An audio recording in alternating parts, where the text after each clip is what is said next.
बहुत बहुत स्वागत है आप सभी का पढ़ाई के ऑनलाइन पर। आज की क्लास के बाद फाइनली हम बीए फोर्थ सेमेस्टर के हिंदी अनुवाद के आज हम फर्स्ट चैप्टर पर आज हम चर्चा करेंगे।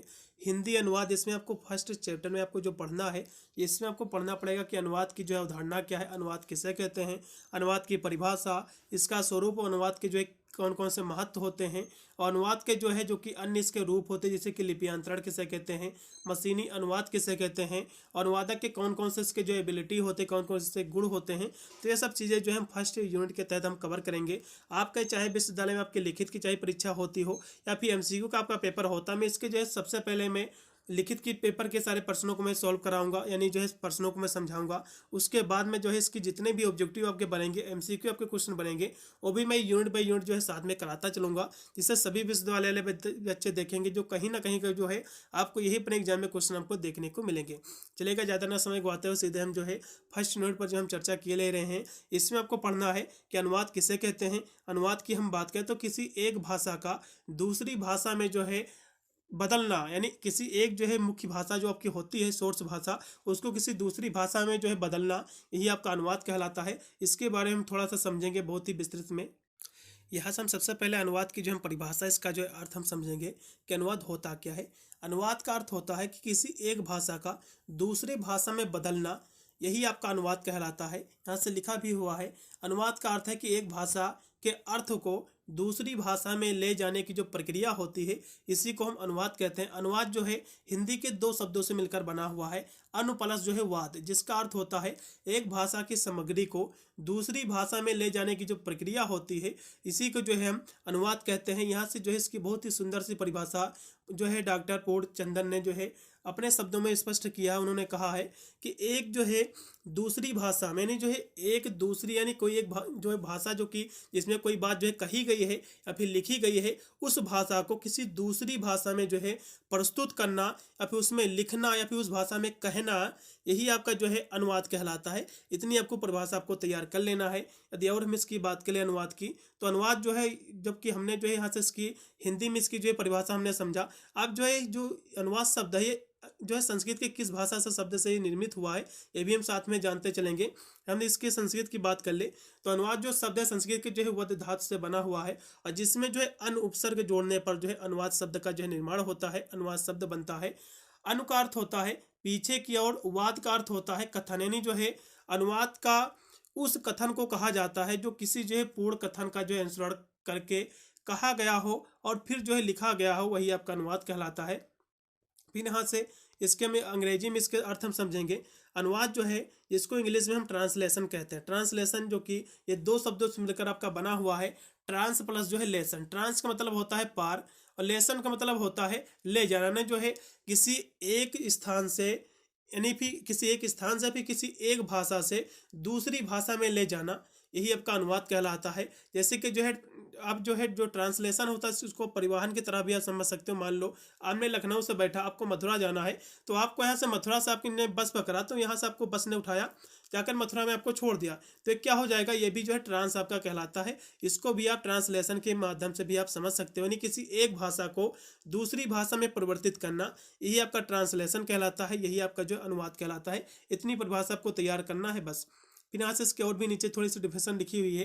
ट्रांसलेशन जो शब्द है ये लैटिन भाषा का शब्द है, क्योंकि आपके ऑब्जेक्टिव का आपका जो पेपर होगा तो इसमें जो है दो तीन शब्द आपके जो है एग्जाम में इससे एमसीक्यू क्वेश्चन आपके बनेंगे। जैसे कि दिया हुआ है कि जो है पूछ लेगा कि अनुवाद किसे कहते हैं। अनुवाद जो है संस्कृत के जो है वध धातु से निर्मित है, ये पूछ लेगा एग्जाम में कि अनुवाद जो शब्द है संस्कृत के किस जो है भाषा यानी शब्द से बना हुआ है। तो अनुवाद शब्द जो है संस्कृत के जो है वध धातु से निर्मित है, जिसमें उपसर्ग जोड़ने पर अनुवाद शब्द का निर्माण होता है।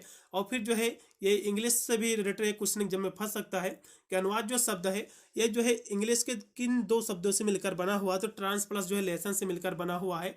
ठीक है, ट्रांस का मतलब होता है पार और लेसन का मतलब होता है ले जाना, ने जो है एक पार से दूसरे पार ले जाना, ने जो एक भाषा से दूसरी भाषा में ले जाना, यही आपका ट्रांसलेशन कहलाता है। और ट्रांसलेशन में जो है, क्योंकि एग्जाम में क्वेश्चन पूछ सकता है, ट्रांसलेशन के लिए दो भाषाओं का ज्ञान होना बहुत ही जरूरी है। कौन कौन सी? पहली बात कि जो आपकी मुख्य जो भाषा होती है जिसको हम कहते हैं स्रोत भाषा, स्रोत भाषा जो होती है इसको हम सोर्स लैंग्वेज कहते हैं। स्रोत भाषा वो होती है जिसमें कोई बात जो है पहले से कही गई है या फिर लिखी गई है, और टारगेट आपकी जो लैंग्वेज होती है जिसको हम लक्ष्य भाषा कहते हैं, यानी उसमें बदला जाता है उस लैंग्वेज को, तो उसको हम टारगेट भाषा कहते हैं। आपके जो है लक्ष्य भाषा आपको कहते हैं उसको। तो इस तरह से आपको समझना है। तो आपका जो ट्रांसलेशन शब्द है ये जो है लैटिन भाषा का शब्द है। किस भाषा का शब्द है ये? लैटिन भाषा के ट्रांसलेटम शब्द से बना हुआ है, जिसका अर्थ होता है, ये जो दो शब्दों से मिलकर बना हुआ ट्रांस प्लस लेटम, ये जो है दो शब्दों का योग है, और जिसका अर्थ होता है एक भाषा से दूसरी भाषा में ले जाना, ट्रांसलेशन कहलाता है। आशा करता हूँ आपको जो है ट्रांसलेशन की परिभाषा स्पष्ट आपको समझ में आ गया होगा। अनुवाद की परिभाषा यहाँ से हो चुकी है। भी हम देखेंगे कि लिपियांतरण किसे कहते हैं और मशीनी अनुवाद किसे कहते हैं। एग्जाम में जो क्वेश्चन 2 आपके बन सकते हैं।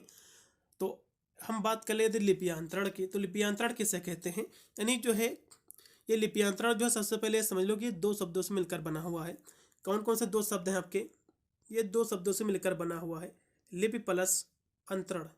ये जो है 2 शब्दों से मिलकर लिपियांतरण बना हुआ है, लिपि प्लस अंतरण। अब लिपियांतरण क्या होता है? देखो, मान लो जो है लिपियांतरण का अर्थ होता है किसी एक लिपि में लिखे गए शब्द को दूसरी जो है लिपि में बदलना, यही लिपियांतरण कहलाता है। उदाहरण के लिए हम बात कर ले, तो मान लो जो आप जो नमस्ते आप लिखते हो, देखो नमस्ते आप जो इस तरह से लिखते हो, तो इसको आप इंग्लिश में किस तरह से लिखोगे? इसका मतलब जो लिपियांतरण होता है इसका ट्रांसलेट नहीं करना है, बल्कि इसका उच्चारण दूसरे लैंग्वेज में करना है। जैसे कि नमस्ते आप हिंदी में इस तरह से लिखते हो, तो इंग्लिश में आप किस इस तरह से लिखोगे ना, इस तरह से लिखोगे। तो ये क्या हो गया? इसको हम कहते हैं लिपियांतरण, यानी लिपि का जो है अंतर करना, दूसरी लिपि में बदलना। ये जो है हिंदी लिपि है, इसको हम इंग्लिश लिपि में मैंने बदल दिया है, तो आपके ये लिपियांतरण कहलाएगा। ये क्या कहलाएगा? लिपियांतरण कहलाएगा। इसी को हम लिपियांतरण कहते हैं। यानी जो है किसी एक लिपि में लिखे गए जो है शब्द को दूसरे लिपि में बदलना, यही आपका जो है लिपियांतरण कहलाता है। इतनी परिभाषा आपको तैयार कर लेना है बस। लिपियांतरण के और भी बहुत सारे उदाहरण, जैसे कि आपने लिखा कि कैसे हो, तो कैसे हो आपने जो हिंदी में इस तरह से लिखा है, तो इसको आप इंग्लिश में लिखोगे जो है कैसे हो। तो इस तरह से जो आप लिखते हो, तो कहीं ना कहीं देखा है तो इसमें लिपि का अंतर हो रहा है कि नहीं हो रहा है। यहाँ से हमने इसको हिंदी में लिखा है, इसको इंग्लिश में लिखा है, जबकि लिपियांतरण जो है ट्रांसलेट नहीं होता है, बल्कि लिपि का केवल अंतर होता है। क्या होता है? लिपि का केवल अंतर होता है, इसी को हम लिपियांतरण कहते हैं। यदि हम मशीनी अनुवाद की हम बात कर ले, तो मशीनी अनुवाद किसे कहते हैं? मशीनी अनुवाद की जब भी बात आती है तो जो है एक तकनीकी है, ये कह सकते हो तकनीक है, जिसके जरिए जो है कंप्यूटर सॉफ्टवेयर की मदद से एक भाषा के पाठ को दूसरी भाषा में अनुवादित किया जाता है। इसी को हम मशीनी अनुवाद कहते हैं। अब तो गूगल ट्रांसलेट आ गया है, पूरी बुक का जो है फोटो खींच लो, सीधा ट्रांसलेट कर देती है। ये सब जो है इसी के उदाहरण है मशीनी अनुवाद के। तो ये इतने ही आपके क्वेश्चन थे, क्योंकि फर्स्ट ईयर में आपको पढ़ना था अनुवाद किसे कहते हैं। एक भाषा को दूसरी भाषा में बदलना अनुवाद कहलाता है। लिपियांतरण क्या कहलाता है? एक लिपि को दूसरी लिपि में बदलना, ये आपका लिपियांतरण कहलाता है। मशीनी अनुवाद होता है कि मशीन की जो कहीं ना कहीं देखा है, तो मशीनी अनुवाद की जब बात आती है, तो अब तो जो है टेक्नोलॉजी इतनी विकसित हो गई है कि जो है सॉफ्टवेयर की मदद से जो है एक भाषा के जो है पाठ को दूसरी भाषा में जो है अनुवादित करना, यही जो मशीनी अनुवाद कहलाता है। मशीनी अनुवाद के बहुत सारे एग्जांपल, जैसे कि गूगल आपका ट्रांसलेट हो गया, वर्ड हो गए, लिंको, बहुत सारे इसके जो है ट्रांसलेट के तो ऐप वगैरह भी अवेलेबल है। तो सभी जो है मशीनी अनुवाद के आपके एग्जाम्पल, इसके उदाहरण है। भाई इतने ही क्वेश्चन आपको 3 इसमें पढ़ने थे। यदि इसके हम एमसीक्यू क्वेश्चन की हम बात कर ले, तो यहाँ से इसके हम जो है एमसीक्यू क्वेश्चन भी साथ में हम कराते चलेंगे। इससे जो है जो विद्यार्थी जो भी विश्वविद्यालय में आपके एमसीक्यू का पेपर होगा, ये अपना जो है एमसीक्यू क्लास भी देख के जाएंगे। और यहाँ से कुछ जो है यहाँ से जैसे कि अनुवादक के जो है कुछ यहाँ से गुण होते हैं, जैसे कि जो है मूल भाषा का जो है समय ज्ञान होना चाहिए उसको, और स्पष्टता, और जो है पारसिक भाषा का जो है ज्ञान होना चाहिए। तो भाषा की शुद्धता, यानी जो है जो अनुवादक होता है उसको पहली बात तो इसमें होती है, एक होती है स्रोत भाषा, एक होती है लक्ष्य भाषा। तो ये पहले समझ लो कि स्रोत भाषा और लक्ष्य भाषा क्या होती है। स्रोत भाषा का मतलब होता है जो भाषा में जो है कोई बात जो कही गई है पहले से या फिर लिखी गई है, उसको हम स्रोत भाषा कहते हैं। यदि स्रोत भाषा को जब आप दूसरी भाषा में बदलते हो, तो उसको हम लक्ष्य भाषा कहते हैं। उसको क्या कहते हैं? हम उसको टारगेट लैंग्वेज कहते हैं, लक्ष्य भाषा कहते हैं। और इसमें जो है किसी अनुवादक जो भी होता है, जो भी ट्रांसलेटर होता है, उसको 2 भाषाओं का ज्ञान होना बहुत ही जरूरी है। पहले कौन सी? कि जो स्रोत भाषा में जो पहली बात जो कही गई है या फिर लिखी गई है, उस भाषा को उसको पढ़ना आना चाहिए, उसके बारे में आपको पता होना चाहिए उसको अनुवादक को। बाद में जो जिसमें ट्रांसलेट करना है उसको, उसका भी अनुवादक को ज्ञान होना चाहिए, तभी जो है अनुवादक उसका जो है ट्रांसलेट कर पाएगा सही से। ठीक है, तो इन दो भाषाओं का ज्ञान होना अनुवादक को बहुत ही जरूरी होता है। सभी इसके जो है कह सकते हो अनुवादक के अच्छे गुण हैं। फिर यहाँ से इसके हम एमसीक्यू क्वेश्चन देखेंगे, जो कि इसमें जो है 50 ही आपके क्वेश्चन एमसीक्यू आपके हैं, ज़्यादा कोई विशेष क्वेश्चन भी नहीं है। सारी क्लासें में जो है इसी प्रकार मैं कराता चलूँगा, पहले मैं जो है लिखित की कराऊंगा, फिर उसी के साथ जो है हम एमसीक्यू भी जो है उसी के बाद में हम कराते चलेंगे, जो कहीं ना कहीं आपको जो है सभी विश्वविद्यालय के लिए महत्वपूर्ण आपकी रहेंगे। सारी की सारी हमारी जो भी क्लासें आ रही हैं। तो इसका पहला क्वेश्चन देखिएगा कि अनुवाद है। अभी मैंने आपको अनुवाद के बारे में आपको बताया कि एक भाषा को दूसरी भाषा में बदलना अनुवाद कहलाता है। यानी एक भाषा में कही गई बात या फिर लिखी गई बात को जो है दूसरी भाषा में व्यक्त करना, या फिर जो है उसमें जो है लिखना या फिर कहना, यही आपका जो है अनुवाद कहलाता है। इसका दूसरा ऑप्शन पूर्णतः राइट रहेगा। तो इसके हम दूसरे नंबर क्वेश्चन की हम बात कर ले कि अनुवाद जो है किन दो शब्दों से मिलकर बना हुआ है। मैंने आपको बताया था कि अनु जो है उपसर्ग जोड़ने पर इसमें जो है ये अनुवाद शब्द का जो है निर्माण होता है। अनु प्लस जो है वाद, ये दो शब्दों से मिलकर बना हुआ है। अनु उपसर्ग वाद शब्द से मिलकर बना हुआ है। इसका पहला ऑप्शन पूर्णतः राइट रहेगा। फिर आपका है जो कि 3 नंबर क्वेश्चन है कि अनुवाद शब्द में जो है अनु तथा जो है वाद का क्रमशः जो है अर्थ क्या होता है, आपको ये बताना है। तो अनु का मतलब होता है अनुगमन करना, और जो है वाद का मतलब होता है कहना या फिर बोलना। इसका पहला ऑप्शन पूर्णतः राइट रहेगा। फिर आपका है 4 नंबर क्वेश्चन है कि अनुवाद शब्द का जो है शाब्दिक अर्थ क्या होता है। अनुवाद शब्द का जो शाब्दिक अर्थ होता है कहने या फिर जो है बोलने के बाद बोलना, यही आपका जो है अनुवाद कहलाता है। ये आपका शाब्दिक अर्थ होता है। फिर आपका है 5 नंबर क्वेश्चन है कि भारत में अनुवाद शब्द का प्रयोग की दृष्टि से उपयोग होना चाहिए। तो इसका जो उपयोग जो है शुरू हुआ था, इसका उपयोग जो कब से शुरू हुआ था, तो अनुवाद का जो उपयोग शुरू हुआ था ये जो है कह सकते हो आप, इसका जो उपयोग शुरू हुआ था तो प्राचीन काल से हुआ था, पहले से ही था इसका उपयोग। इसका पहला ऑप्शन राइट होगा। फिर आपका 6 नंबर क्वेश्चन है कि पढ़नी ने जो है अपनी अष्टाध्यायी में अनुवाद शब्द का प्रयोग जो है किस अर्थ में किया है, आपको ये बताना है। तो इन्होंने जो किया है किसी ज्ञात बात को कहने के संदर्भ में किया है। इसका राइट होगा आपका दूसरा ऑप्शन। फिर आपका 7 नंबर क्वेश्चन है अनुवाद शब्द जो है किस भाषा से संबंधित है, आपको ये बताना है। तो अनुवाद शब्द जो है ये संस्कृत के जो है तत्सम से जो है संबंधित है। इसका जो राइट होगा आपका तीसरा ऑप्शन। फिर आपका है जो कि है आपका 8 नंबर क्वेश्चन के अनुवाद का जो है महत्व कब से है। अनुवाद का जो महत्व है ये सृष्टि के जो है अनादिकाल से इसका महत्व है। इसमें का जो राइट होगा आपका बी ऑप्शन, दूसरा ऑप्शन पूर्णतः राइट है।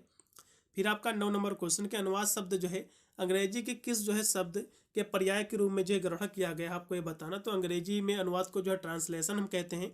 क्या कहते हैं इसको, हम ट्रांसलेशन कहते हैं। ट्रांस प्लस लेसन दो शब्दों से मिलकर ये बना हुआ है, यानी पार ले जाना। अगला फिर देखिएगा जो कि 10 नंबर क्वेश्चन की अंग्रेजी में ट्रांसलेशन शब्द की उत्पत्ति जो किस भाषा से हुई, आपको बताना है। अंग्रेजी में ट्रांसलेशन शब्द की जो उत्पत्ति हुई भैया लैटिन भाषा से हुई है। मैंने आपको पहले ही आपको कराया था कि लैटिन भाषा के जो है ट्रांसलेटम शब्द से बना हुआ है मिलकर ये ट्रांसलेशन शब्द। फिर आपका अगला क्वेश्चन है जो कि 11 नंबर क्वेश्चन की अंग्रेजी में जो है ट्रांस उपसर्ग का जो है अर्थ क्या होता है। ट्रांस का मतलब होता है पार ले जाना, उस पार ले जाना, यही जो है ट्रांस कहलाता है। इसमें का जो राइट होगा आपका दूसरा ऑप्शन होगा।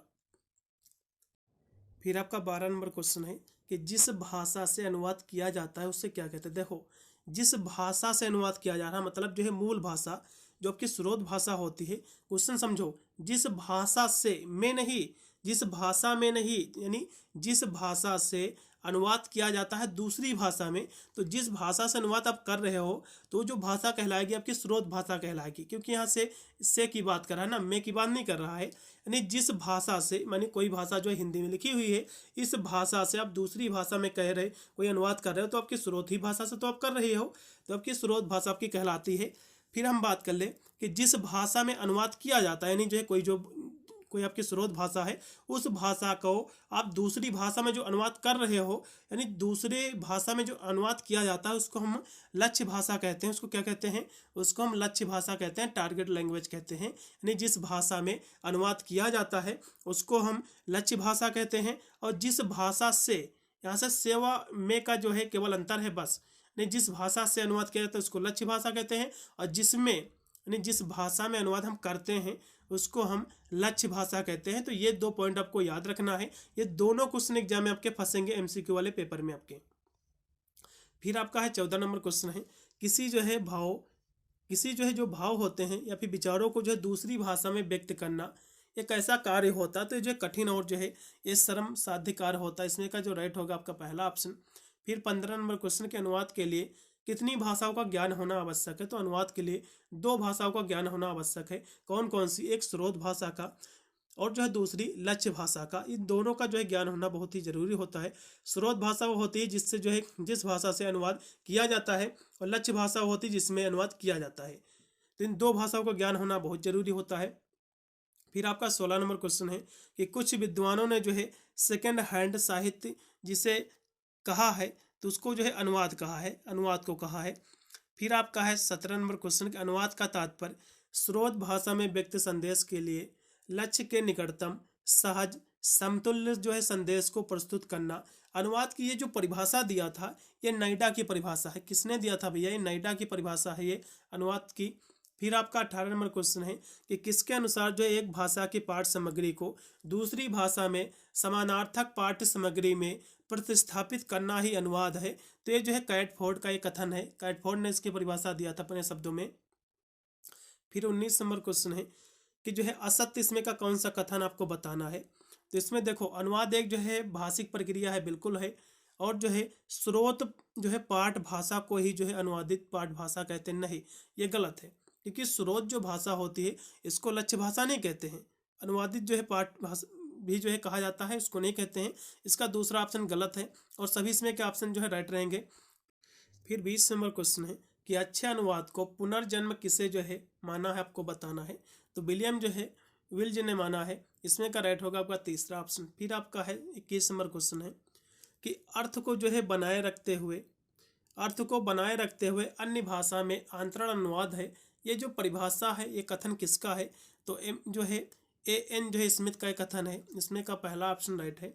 फिर आपका 22 नंबर क्वेश्चन कि रामचरितमानस का अनुवाद रूसी भाषा में करने वाले विद्वान का नाम क्या है, आपको ये बताना है। तो उनका जो नाम था वारेन कोब इनका नाम था। इनका जो राइट होगा इसमें का दूसरा ऑप्शन। फिर आपका है 23 नंबर क्वेश्चन है अनुवाद एक ऐसा जो है सेतु बंधन का कार्य है और जिसके बिना जो है विश्वास संस्कृत का जो है विकास संभव नहीं है। तो ये जो कथन है ये जो है गोपीनाथन जी का कथन है। इसका पहला ऑप्शन राइट होगा। फिर आपका 24 नंबर क्वेश्चन के लिपियांतरण शब्द में जो है उत्तरार्ध में किसकी जो है ध्वनि इंगित होती है? तो इसमें परिवर्तन की ध्वनि जो है इंगित होती है। यानी जो है लिपियांतरण क्या होता है? यानी लिपि का अंतरण, लिपियांतरण यानी लिपि का जो अंतर होता है इसी को हम लिपियांतरण कहते हैं।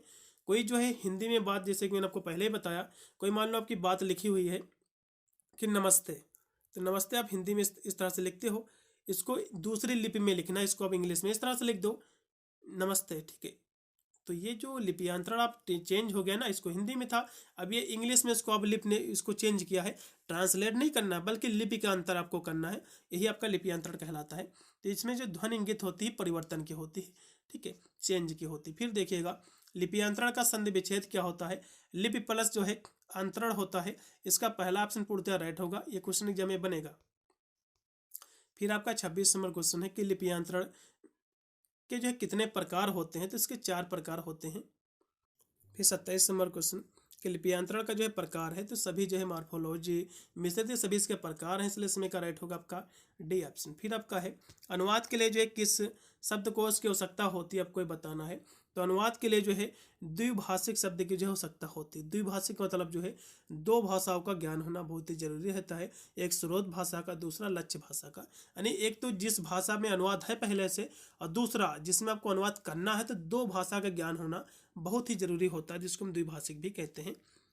फिर आपका है 29 नंबर क्वेश्चन कि जो है मनुष्य को मशीन का जो है सहयोग कितनी तरह से जो है प्राप्त होता है? तो 2 तरह से प्राप्त होता है।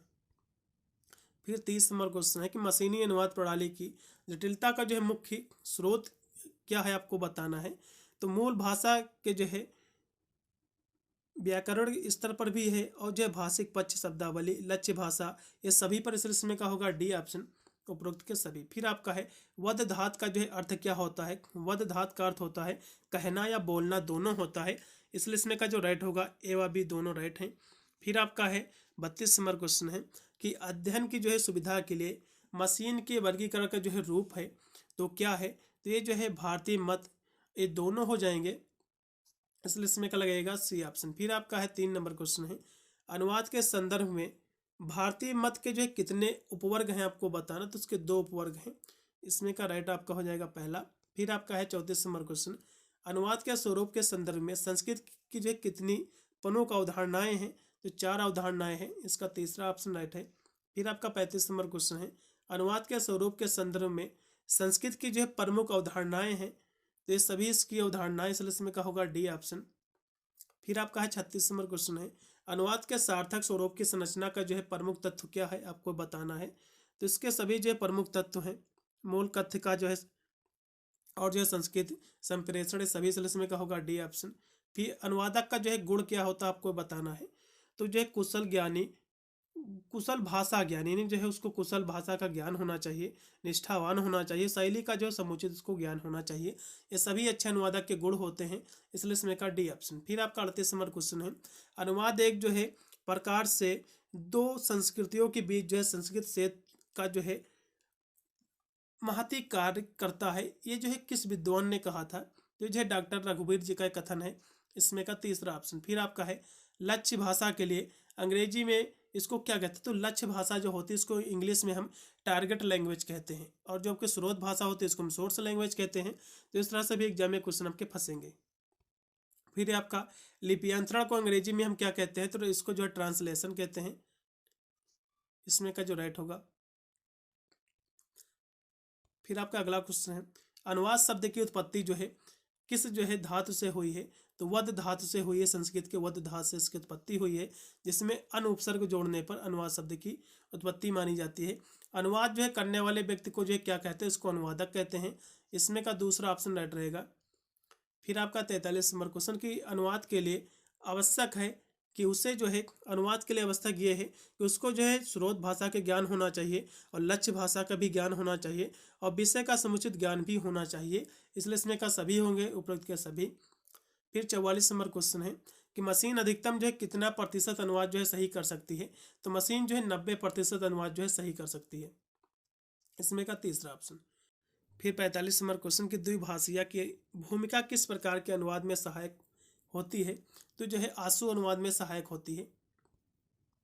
फिर आपका है 46 नंबर क्वेश्चन IBM अनुवाद प्रबंधन का निर्माण जो किस वर्ष हुआ है आपको बताना, तो जो है 1911 में हुआ है, इसका जो राइट हो जाएगा आपका दूसरा ऑप्शन होगा। फिर आपका है कि पियोड तंत्र का विकास किस देश में हुआ है, तो जापान में हुआ है। फिर 48 नंबर क्वेश्चन है कि किस माध्यम से मानव अनुवाद में अनुवाद की इकाई एक जो है पाठ को माना जाता है, तो लिखित माध्यम में माना जाता है। फिर आपका 49 नंबर क्वेश्चन है अनुवादक जो है किस स्तर के संदेश का जो है अनुवाद करते हैं, तो जो है पाठ स्तर के जो है स्तर का करते हैं अनुवादक, इसमें का राइट होगा दूसरा। फिर लास्ट का आपका क्वेश्चन है 50वां नंबर कि पाठ संरचना के जो कितने आयाम माने जाते हैं, तो इसके जो 3 आयाम आपके माने जाते हैं। भाई इतने ही आपके क्वेश्चन थे, जो कि 50 ही क्वेश्चन इसमें थे। टोटल आपके 8 आपके यूनिट हैं, सभी में आपके 50-50 आपके क्वेश्चन बनेंगे, तो ज़्यादा नहीं क्वेश्चन बनेंगे, 400 क्वेश्चन आपके टोटल रहेंगे। आप सभी प्रश्नों के यदि आप रट लेते हो तो मैं गारंटी के साथ कह सकता हूँ कि एग्जाम का आपका कोई भी क्वेश्चन नहीं छूटेगा, चाहे आपकी लिखित की परीक्षा होती हो, क्योंकि ऑब्जेक्टिव की मैं बात कर रहा हूँ आपके 400 बनेंगे और लिखित वाले तो इतने बनेंगे नहीं, एक जो है चैप्टर में बस 2 से 3 ही क्वेश्चन आपके रहेंगे, ज़्यादा क्वेश्चन कोई विशेष नहीं बनेगा। लिखित वालों के लिए 25 से जो है बहुत है 30 क्वेश्चन बन जाएंगे, इससे ज़्यादा क्वेश्चन नहीं बनेगा। तो सभी विश्वविद्यालय के लिए महत्वपूर्ण साबित होगा, चाहे आपके लिखित की परीक्षा हो या फिर जो है आपका रिटन का एग्जाम हो या फिर जो है ऑब्जेक्टिव का आपका पेपर हो, सभी के लिए महत्वपूर्ण साबित होगा। और बहुत ही शीघ्र इसकी जो है और भी जितने भी चैप्टर्स क्लासें बची हुई हैं वो भी मैं कराने का प्रयास करूँगा। सारी आपको वीडियो प्ले लिस्ट में आपको मिलती जाएंगे। यदि आप बाद में वीडियो देख रहे हो तो आप जाकर प्ले लिस्ट में जरूर आपको विजिट कर लेना है। सारी वीडियो आपको जो है यूनिट बाय यूनिट आपको मिल जाएंगे, उसी में मिलता हूँ वीडियो के, तब तक सभी को thank you for watching this video.